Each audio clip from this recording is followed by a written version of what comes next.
Hej med dig. Har du gået og luret på de der kædesten? Og kunne du godt tænke dig at finde ud af, hvad for nogle mega seje ting, man kan brodere med det sten? Så er du havnet det helt rigtige sted.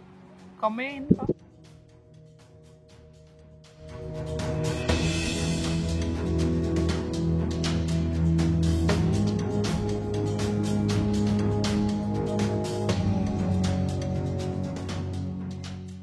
Kædesten kan bruges til rigtig mange forskellige ting. Her der står de som bogstaver. Enkelte streger helt alene. Herover der har jeg brugt dem på uldflis, hvor de krydser ind over hinanden og broderet med forskellige typer tråd og farve.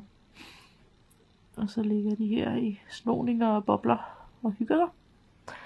Herover der ligger de på række, så de udfylder en flade.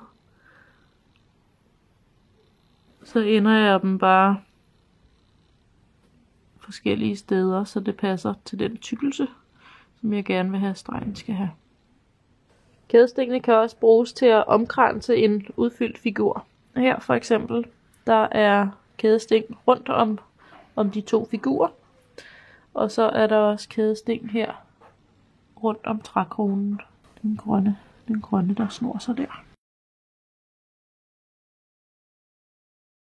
Kædestenene kan også bruges til at udfylde en form. Her der er det for eksempel en rigtig dejlig bamsebjørn, der er blevet lavet med brune kædesten.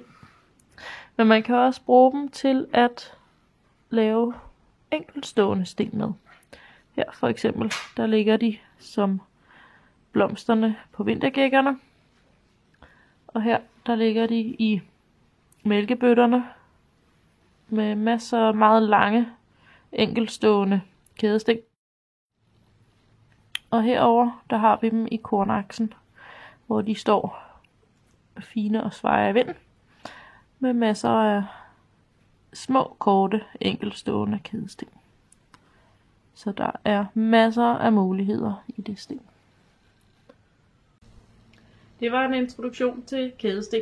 Hvis du godt kunne tænke dig at lære, hvordan man broderer kædesten, så følg med om 2 uger, når selve teknikvideoen kommer. Indtil da, så kan du følge med på Instagram og på Facebook for at se, hvad jeg laver af sjov og ballade. Du kan også abonnere her på YouTube-kanalen, så bliver du informeret, når de nye videoer kommer. Rigtig god fornøjelse og god hygge.